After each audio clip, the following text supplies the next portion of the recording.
Chapitre 30. Cocorico. Partout à Porto Novo, poules et cochons erraient librement, y compris dans mon jardin, la première semaine de mon arrivée.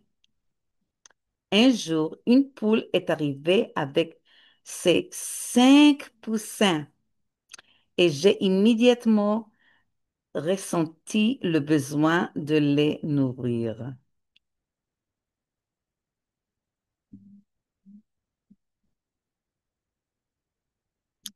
Je me sentais seule dans ce nouveau lieu. Alors j'ai apprécié la voir revenir chaque jour pour recevoir la nourriture que je prenais soin de lui servir, à elle et à ses poussins. Du riz, du pain et autres restes plusieurs fois par jour. Finalement, elle a décidé de rester avec moi et n'a pas pris la peine de partir. Au début, elle avait peur de moi, car je la suivais pour prendre sa photo. Plus tard, elle s'est habituée et est venue vers moi dès qu'elle me voyait. Je l'ai trouvée endormie sous un arbre dans le jardin, tous les poussins sous ses ailes. Bien sûr, je me suis sentie un peu coupable de l'avoir, soi-disant, volé à un voisin. Si j'avais su qui il était, j'aurais été heureuse de lui payer pour elle. Pour moi, c'était un animal de compagnie vraiment précieux, comme le chat que j'avais déjà. J'ai même pensé à adopter un chien, mais il s'est avéré qu'il n'y avait pas de chien domestique au Bénin. Les seuls chiens présents sont des chiens de garde et les locaux, contrairement à nous, occidentaux, ne savent pas comment leur témoigner de l'affection. Personne n'élève de chats non plus. J'ai entendu dire que s'ils en avaient des chats, c'est uniquement pour les manger ou pour attraper des souris. Quand j'ai quitté le Bénin, j'ai donné mon chat à mon voisin Louis et je l'avais averti de ne pas le manger. J'espère vraiment qu'il ne l'a pas fait. C'est ainsi qu'il m'a également autorisé à exposer ses sculptures avec lui lorsqu'il est venu à Chicago, environ un an plus tard, lors d'une exposition que j'ai organisée à la bibliothèque de mon université. Un jour, mon chat s'est échappé et n'est revenu que plus tard. J'ai découvert que ce jour-là, un de ses poussins avait également disparu. Je suppose qu'il avait bel et bien été dévoré par mon chat. Les poussins restants ont grandi avec le temps et il s'est avéré que sur les 4 poussins, il y avait 2 mâles et 2 femelles.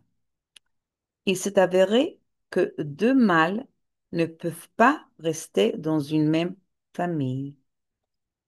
Même enfants, ils se battaient entre eux et très vite, en grandissant, l'un d'eux a été chassé par l'autre. Il ne me restait plus que la mère, les 2 filles et son fils, l'homme. Chaque matin, il prouvait sa virilité en appelant Coucou à 4 heures du matin. Au bout de 2 semaines, ces appels sont devenus plus forts et il n'arrêtait pas d'élever la voix. J'avais donc deux hameaux plats. Chaque matin, à 4 heures, le chant du coq et à 5 heures, le chant du muezzin. Au bout de quelques jours, mes voisins ont commencé à se plaindre du chant du coq. L'un d'eux m'a même dit que si je ne réglais pas le problème, il s'en chargerait. J'ai dû demander à mon cuisinier d'attraper le coq et de me le cuisiner pour le dîner. J'ai invité des amis car je ne pensais pas pouvoir manger mon fils. À ma grande surprise, j'ai réussi à le goûter sans m'évanouir. C'était délicieux malgré la douleur qu'il m'a causée à sa mort. Sa viande est appelée viande de bicyclette, car ces poules courent librement et deviennent très musclées. Heureusement, Pascal était un excellent cuisinier et la viande était tendre et délicieuse. Un jour, j'ai été surprise de voir une poule maltraiter ses poussins et les chasser de sa nourriture. Bien sûr, j'ai continué à les nourrir tous, puis j'ai compris que le comportement étrange de la mère était dû au fait qu'elle allait pondre de nouveaux œufs. Après qu'elle les ait pondus, j'ai réussi à trouver sa nouvelle cachette.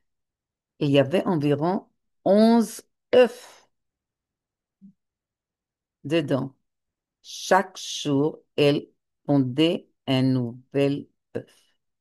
J'ai réussi à en prendre un seul petit pour moi et je l'ai dégusté avec plaisir.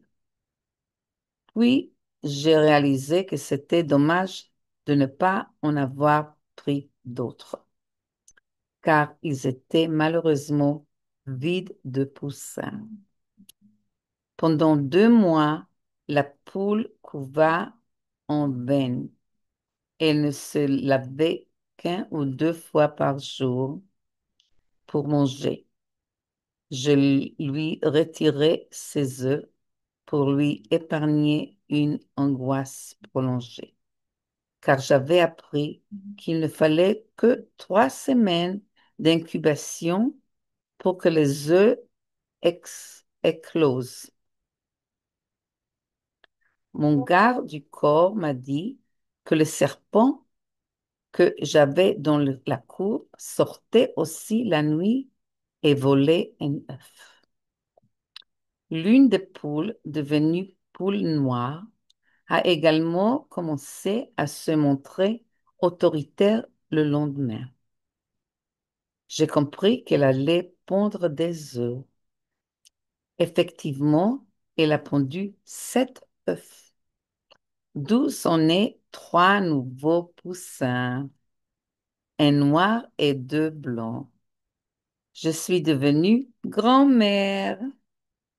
Tous les soirs à 18h50, je m'asseyais sur mon balcon et je regardais l'arbre en face où les poules grimpaient à une branche tombée et à un fil électrique sur lequel elles marchaient avec élégance et équilibre. Jusqu'à 19h, elles se disputaient pour savoir qui dormirait avec qui. Et à 19h précises, elles décidaient quand elles dormiraient à deux sur chaque branche. Parfois, c'était le coq avec l'une des poules, parfois une poule avec sa sœur. Je pouvais littéralement régler ma montre sur ce spectacle à succès tous les soirs. J'adorais ce spectacle de 10 minutes chaque soir pour que n'importe quelle représentation théâtrale. Je suis toujours curieuse de savoir si quelqu'un a déjà vécu un tel spectacle. C'est une bonne raison de publier ce livre.